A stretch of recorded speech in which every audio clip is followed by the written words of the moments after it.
Hello hi అందరికీ నమస్తే. నేను రాఘవేంద్ర తెలుగు ట్రావెలర్ని. ఫ్రెండ్స్, ఇవాళ నేను నేపాల్లోని పోఖ్రాన్ నుంచి ముస్తాంగ్ డిస్టిక్లోని ముక్తినాథ్ టెంపుల్కి వెళ్ళాను. 160 కిలోమీటర్లు పోఖ్రాన్ నుంచి Muktinath temple. By road journey ఎలా ఉందో చూపిస్తాను.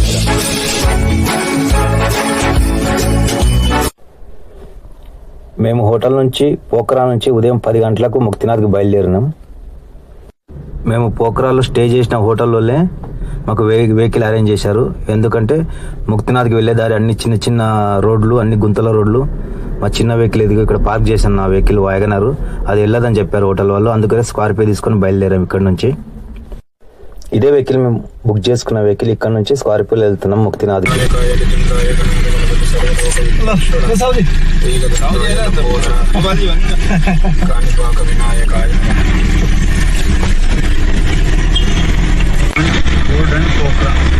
कितने किलोमीटर है बस अब यहाँ से मुक्तिनाथ? यहाँ से आपको 145 किलोमीटर पड़ेगा। 155 145। ठीक, यहाँ से 145 नहीं, थोड़ा ज़्यादा है, सॉरी 165 किलोमीटर। ठीक है 165 राइट। ఇక్కడ నేపాల్లో ఎలక్షన్స్ ఉన్నాయంట ఒక 5 days తర్వాత. అందుకని ఎక్కడ చూసినా ప్రచారం మాత్రం చాలా చేస్తున్న ప్రచారం. చాలా వెహికల్స్ అన్ని ప్రచారం వెహికల్స్ రోడ్ల మీద.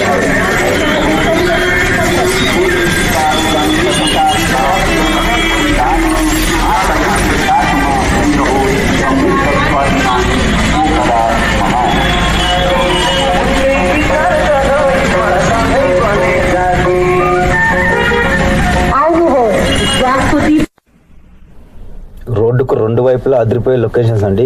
లొకేషన్స్ మాత్రం నెక్స్ట్ లెవెల్లో ఉన్నాయి. చూడవలసిన లొకేషన్స్ ఇవన్నీ.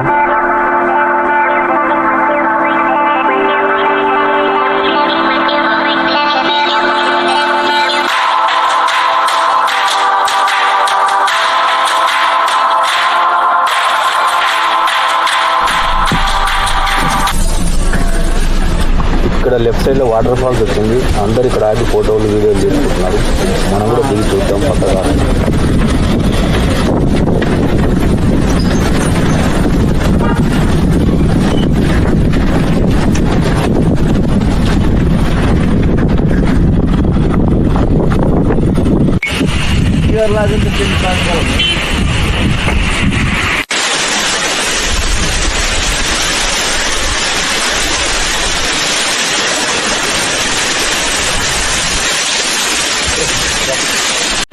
మళ్ళీ స్టార్ట్ అయ్యాము. అక్కడ వాటర్ ఫాల్స్లో కొన్ని ఫోటోలు తీసుకొని మళ్ళీ స్టార్ట్ అయ్యాము అక్కడ నుంచి.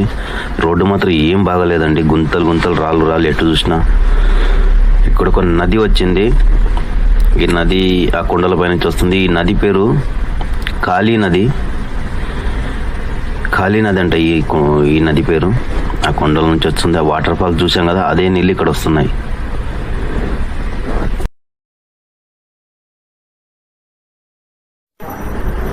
నేను నా వెహికల్ గా తెచ్చితే ఇక్కడే ఆగిపోవాళ్ళము. మా వెహికల్ వెళ్ళేది కాదు. హోటల్ వాడు చెప్పింది కరెక్టే, మీ వెహికల్ వెళ్ళదన్నాడు. ఆ పైనుంచి కొండలపై నుంచి రాళ్ళు దొల్లుకుంటూ వచ్చి ఈ రోడ్డు మధ్యలో పడ్డాయి. మళ్ళీ తీసే వరకు అలాగే ఉంటాయి, పెద్ద పెద్ద గుంతలు. ఇక్కడ రోడ్డు మెత్తగా ఉంటుంది, భూమి మెత్తగా ఉంటుంది కనుక రోడ్డు ఎప్పుడు పాడైపోతూనే ఉంటుంది. ఇక్కడ ముక్తినాథ్ దగ్గరలో ఒక చెక్ పోస్ట్ వచ్చింది. ముస్తాంగ్ డిస్టిక్ చెక్ పోస్ట్ అంటే ఇది. మనం నేపాల్లో ఎంటర్ అయినప్పుడు ఏవైతే మనం రిజిస్ట్రేషన్ పేపర్ తీసుకున్నామో, ఆధార్ కార్డు, ఆ రిజిస్ట్రేషన్ పేపర్లు అవన్నీ చూపించుకొని ఇక్కడ నుంచి మళ్ళీ స్టార్ట్ అవ్వాలి. ఇక్కడ అన్ని చెక్ చేస్తారు. మళ్ళీ ఇది కరెక్టా లేకుంటే ఏది ఫేక్ అనేది చెక్ చేసుకొని మళ్ళీ ఇక్కడ నుంచి పంపించేస్తారు. ఇక్కడ నుంచి ఇంకా 40 కిలోమీటర్లు ఉంది ముస్తానాథ్. ఇక్కడ నుంచి లొకేషన్స్ మాత్రం నెక్స్ట్ లెవెల్ అండి. అద్భుతంగా ఉన్నాయి. భూలోక స్వర్గం అంటే ఇదే అనుకుంటా, నాకు తెలిసి అయితే. మన స్వర్గం అయితే ఎలాగో చూడలేదు, ఇదే స్వర్గం లాగా ఉన్నాయి. కంపల్సరీ చూడవలసిన ప్రదేశాలండి ఇవి. కొద్దిగా మంచి పర్వతాలు స్టార్ట్ అయ్యాయి. చూడండి ఎంత బ్యూటిఫుల్గా ఉన్నాయో. అసలుకి 2 కళ్ళు చాలట్లేదు అసలు చూడడానికి.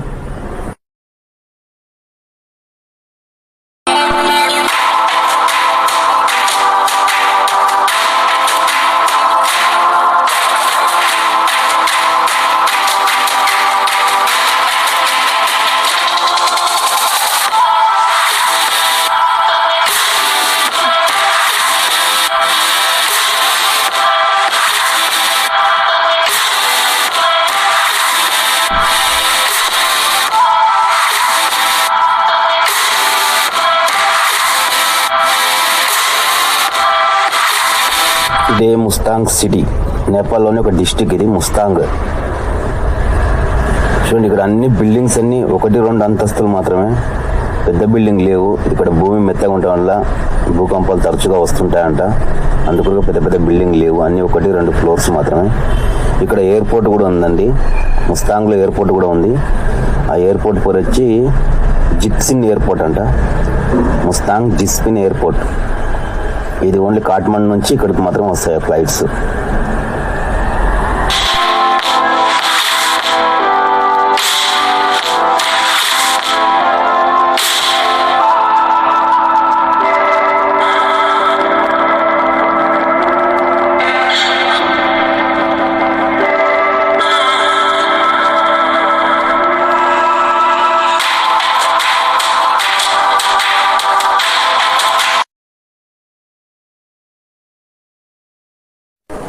ఇక్కడక్కడ మన కొండలపై మేఘాలు చూడండి ఎంత అద్భుతంగా ఉన్నాయో. లెఫ్ట్ సైడ్ 3 విగ్రహాలు వెళ్ళాయి కదా, అవి నేపాలీ ట్రెడిషనల్ డ్రెస్లు ఎంత అద్భుతంగా ఉన్నాయి చూడండి. అది నేపాల్ సైనిక దుస్తులు అంటది. మంచి స్టార్ట్ అయింది, మాకు రోడ్డు పక్కలో కూడా మంచి వచ్చేసింది. మనం గుడికి దగ్గరికి వెళ్ళే కొద్దీ ఇంకా మంచి ఎక్కువ అవుతుంది. వచ్చేసామండి, దగ్గరికి వచ్చేసాము. 1/2 కిలోమీటర్ ఉంది ఇంకా గుడి, వచ్చేసాము. ఇదిగోండి పార్కింగ్లో వెహికల్ పెట్టేసి వెళ్ళిపోవాలి అంతే. పార్కింగ్లో వెహికల్ పెట్టేసి వెళ్తున్నాను.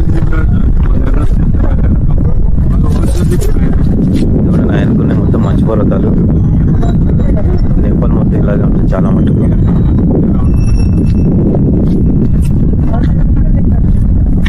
బండి పార్క్ చేసి ఇక్కడ నుంచి 1-1.5 కిలోమీటర్ ట్రెక్కింగ్ చేయాలి. ఇక్కడ నడుచుకుంటూ వెళ్ళాలి. 5 తర్వాత వెళ్ళనియరు, సాయంత్రం ఉదయం 6 నుంచి 5 తర్వాత. ఇప్పుడు 4:30 అవుతుంది, అరగంటనే ఉంది. ఇక్కడ నుంచి ట్రెక్కింగ్ చేసుకుంటూ. శేఖరన్న ఒకసారి హాయ్ చెప్పు. మా శేఖరన్న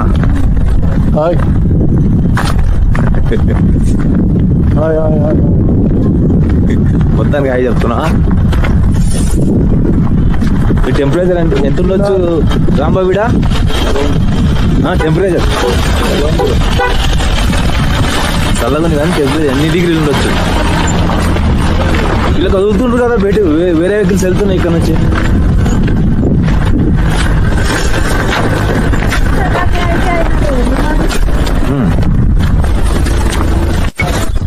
ఇక్కడ ఒక బోర్డు ఉంది, ఇక్కడ నుంచి లోపలికి వెహికల్స్ వెళ్తే 5,000 రూపాయలు జరిమానా అని బోర్డు పెట్టారు. ఇక్కడికి లాస్ట్ వెహికల్స్ లోపలికి ఇట్లా పైన నడుద్దాం, కింద వాటర్ ఉన్నాయి. పైకి వెళ్ళి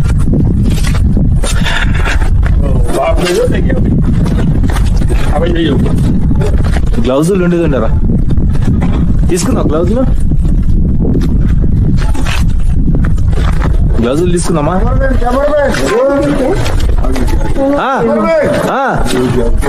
ఏ మధు ఇక్కడ రా బయటికి. ఏముందడా? ఏది ఉంటుంది తింటావా? ఆకలి అవుతున్నావు మధు?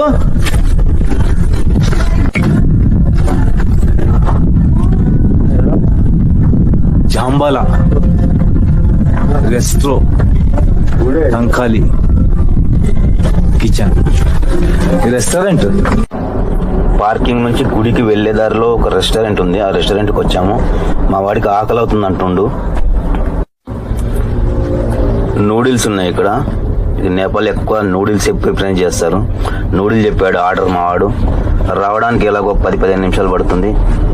ఈ హోటల్ బ్యాక్ సైడ్ డోర్ నుంచి చూస్తే వ్యూ అద్భుతంగా కనబడ్డది, అందుకొరకే చూద్దామని బయటకు వస్తున్నాను. చూడండి ఎలా ఉందో, చాలా బాగుంది లొకేషన్స్ మాత్రం. చూడండి మంచు పర్వతాలు చూడండి. చలి కూడా బీభత్సంగా ఉందండి ఇక్కడ, మామూలుగా లేదు చలి. ఇక్కడ మన పార్కింగ్ నుంచి గుడికి వెళ్ళడానికి 1.5 కిలోమీటర్ ఉంటుంది. నడవలేని వాళ్ళు ఇక్కడ గుర్రాలు తీసుకొని వెళ్తారు. ఇదిగోండి వీళ్ళందరూ గుర్రం పైన వెళ్ళి రావడానికి టెంపుల్ కి 800 నుంచి 1000 రూపాయల దాకా ఛార్జ్ చేస్తారు వీళ్ళు.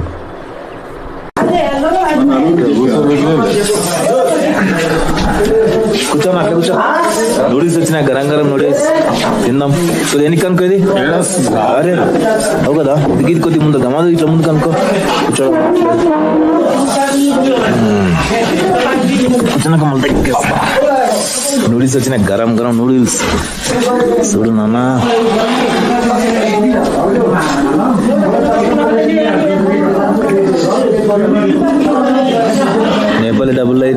ఎంత పడ్డది? 170. మన డబ్బులు అయితే ఒక 90 రూపాయలు, 80 నుంచి 90 రూపాయలు.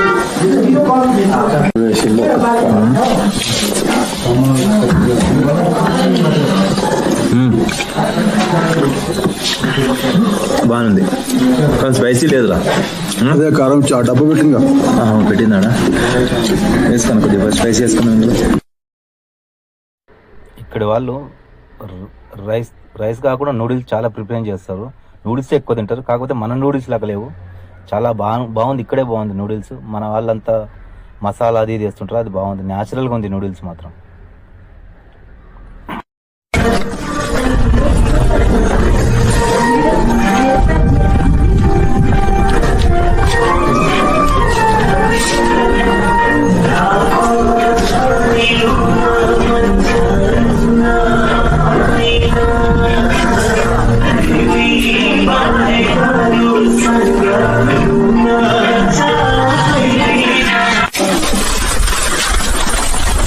అది మాత్రం మామూలుగా లేదు, -డిగ్రీలో ఉంటుంది.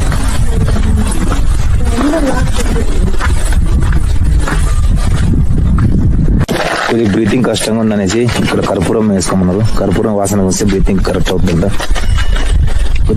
బ్రీతింగ్ కొద్దిగా కరెక్ట్ కానప్పుడు, కొద్దిగా ఆయాసం అనిపించినప్పుడు కర్పూరం స్మెల్ చూడాలి. ఇప్పుడే కర్పూరం డబ్బా తీసుకున్నా. కర్పూరం స్మెల్ చూస్తే కొద్దిగా బ్రీతింగ్ కరెక్ట్గా అవుద్ది.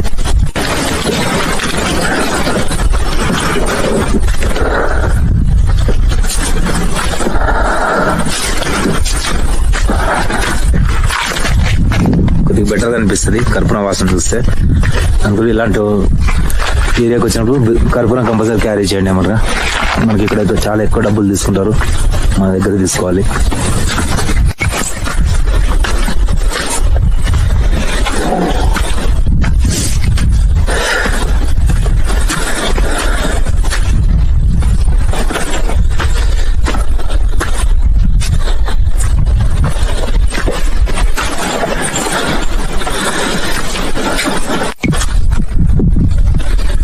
ఇప్పుడు -2 degrees ఉంది, చాలా కూల్గా ఉందండి. పైకి ఒక కొద్ది ఇంకా టెంపరేచర్ తగ్గుతుంది. ప్రస్తుతానికి -2 degree ఉందండి ఇక్కడ.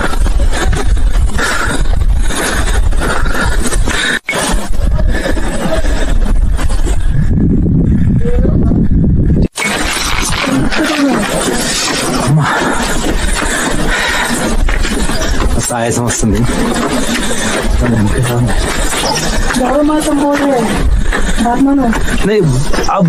నీవేనా పరిగెత్తింది ఇప్పుడు? ఎందుకు పరిగెత్తొద్దు, వెళ్ళగెళ్ళు, పరిగెత్తకండి. నై బాగ్ నా జోగ్రు బాగ్నా నై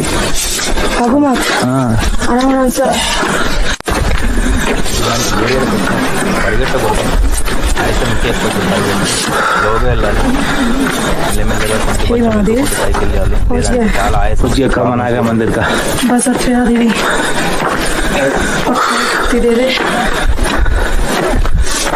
मंदिर का कमन आ गया ना, पशुपतिनाथ मंदिर।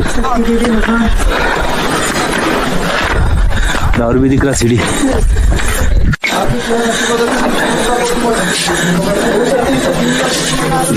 टिप्तर ఏంటో మనం అంటారు.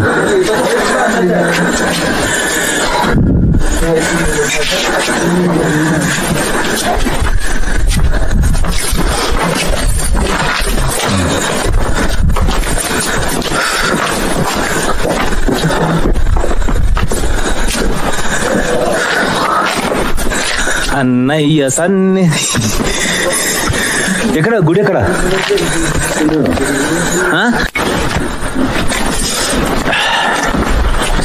పోలేదు దర్శనానికి. అందరు రిటర్న్ అయిపోయారు. 4 గంటల వరకు అందరు రిటర్న్ అయిపోతారు. మేము లేటుగా వచ్చాము, అందుకొరికి మాకు అమ్మ చెప్పడానికి కూడా రావట్లేదు, ఆయాసం అవుతుంది.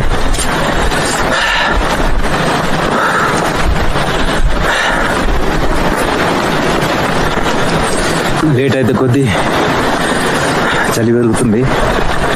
అది వచ్చి ఇప్పుడు -3-4 degrees అయి ఉండొచ్చు. దాన్ని చూసుకుంటే మనకే భయం అవుతుంది. చూసుకోకుండా వెళ్ళడం బెటర్. आरती हो रही हाँ मैडम जा रही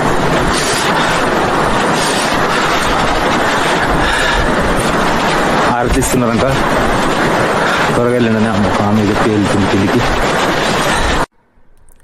ఇక్కడ టెంపుల్కి సంబంధించిన బోర్డు ఒకటి ఉంది. టెంపుల్ ఎలా ఉంటుందో కూడా ఈ బోర్డులో చూపించారు. ఆల్మోస్ట్ దగ్గరికి వచ్చేసాము. ఈ బోర్డు నుంచి 500 మీటర్స్ ఉంది అంతే టెంపుల్.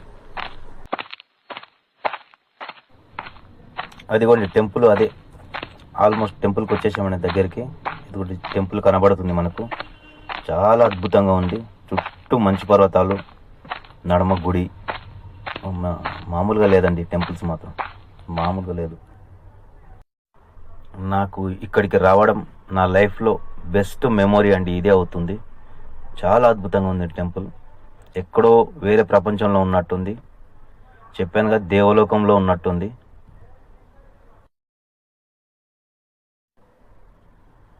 ఇదే టెంపుల్ ఎంట్రన్స్. కరెక్ట్ టైంకి వచ్చాం. హారతి అవుతుందంట లోపల. త్వరగా వెళ్తే హారతి చూసుకొని మళ్ళీ రిటర్న్ వెళ్ళిపోవాలి. చలి మాత్రం బీభత్సంగా ఉంది. మనం ఇక్కడ తట్టుకోలేము చాలాసేపు ఉంటే. పదండి గుడి లోపలికి వెళ్ళి దర్శనం చేసుకుందాం. మళ్ళీ క్లోజ్ చేస్తారంట గుడి. ఆల్రెడీ ఒక డోర్ మూసారు ఇక్కడ. త్వరగా క్లోజ్ అవుతుంది, వెళ్ళాలి లోపలికి. ఇక్కడ 5:30, 6 గంటలకే చీకటి పడిపోతుంది. త్వరగా చీకటి పడుతుంది ఇక్కడ. నా దర్శనం అయ్యిందండి. మళ్ళీ బయటికి వచ్చాను. ఇక్కడ వెనక 108 జలధారులు ఉంటాయి. ఆ కొండల నుంచి వస్తుంటాయి. 108 జలధారుల్లో మనం స్నానం చేస్తే ముక్తి పొందుతామని నమ్మకం. ఇక్కడే ఇవే 108 జలధారులు. 108 ప్లేస్లో ఇలా నీళ్లు పడుతుంటాయి. ఆ పైనుంచి కొండల నుంచి వస్తుంటాయి మంచు పర్వతాలు కరిగి. ఇక్కడ స్నానం చేస్తారు చాలా వాళ్ళు, ఈ లోకల్ వాళ్ళు. కానీ మనకి చలికి స్నానం చేయడం కాదు. అందుకే కొన్ని నీళ్లు చేత్తో తీసుకొని నెత్తి మీద చల్లుకున్నాను. చాలా చల్లగా ఉన్నాయండి.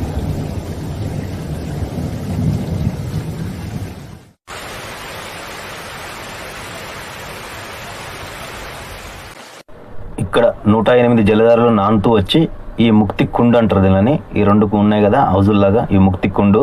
ఇక్కడ న్యాచురల్గా నీళ్లు ఉంటాయి. అక్కడ నానుతూ వచ్చేసి ఇక్కడ స్నానం చేసి బయటికి వస్తే ముక్తి కలుగుతుందని, ముక్తినాథుడి ఆశీర్వాదం ఉంటుందని ప్రజల నమ్మకం. కానీ మన వల్ల కాదు ఇక్కడ చేయడానికి. ఇక్కడ చూడు జ్యోతి వెలుగుతుందండి, అఖండ జ్యోతి అంట. ఇక్కడ ముక్తినాథు ఈ గుడి పక్కలే ఈ జ్యోతి ఉంది. ఇక్కడ ఎప్పుడు అఖండ జ్యోతి నిర్వహిస్తుంటారు. గుడి నుంచి కిందికి పార్కింగ్కి వెళ్ళిపోతున్నాము. దర్శనం అయిపోయింది మాది. చాలా అద్భుతంగా మా దర్శనం అయింది. చీకటి పడిపోయింది. రిటర్న్ కిందికి మళ్ళీ దిగుతున్నాం పార్కింగ్ దగ్గరికి వెళ్ళడానికి. మళ్ళీ ఇక్కడ నుంచి పోకరా హోటల్కి వెళ్ళాలంటే 6-7 అవర్స్ పడుతుంది. నైట్ రోడ్ అంతా బాగాలేదు, నైట్ జర్నీ చేయాలి, రిస్క్తో కూడిన జర్నీ. అందుకని త్వరగా కిందికి వచ్చేసాం. ఇక్కడ ఉన్న చలికి ఖర్చు ముఖాన్ని కట్టుకున్నానండి, లేదంటే భరించలేము. ఇట్లా అద్దాలు కూడా పెట్టుకున్నాను, ఎందుకంటే ఈ చల్లగాలి కళ్ళకు తగలవద్దు. కళ్ళకు తగిలితే హెడ్ఏక్ వస్తుంది. అందుకొరకే స్పెట్స్ కూడా క్యారీ చేశాను నేను. చాలామంది స్టైల్ అనుకుంటారు, స్టైల్ కాదండి అది. ఇక్కడ అద్దాలు మనకు చల్లగాలి కళ్ళకు తగలవద్దు, కళ్ళకు కానీ చెవులకు కానీ తగలవద్దు. చూడండి మేము వెళ్ళే దారిలో రోడ్డు పక్కన మొత్తం మంచు. ఇంత దూరం వచ్చాం కానీ మంచు మాత్రం ముట్టలేదు. అందుకొరగా చూశాను, ట్రై చేశాను కొద్దిగా మంచు తీసి చూద్దామని ఎలా ఉందనేది. అమ్మా మామూలుగా లేదండి, చల్లగా ఉంది. అలా అవ్వట్లేదు ఇది. ఓకేనండి, ఈ వీడియో నచ్చినట్టయితే లైక్ చేయండి, షేర్ చేయండి, సబ్స్క్రైబ్ చేసుకోండి. నెక్స్ట్ వీడియోలో మళ్ళీ కలుద్దాం. జై హింద్.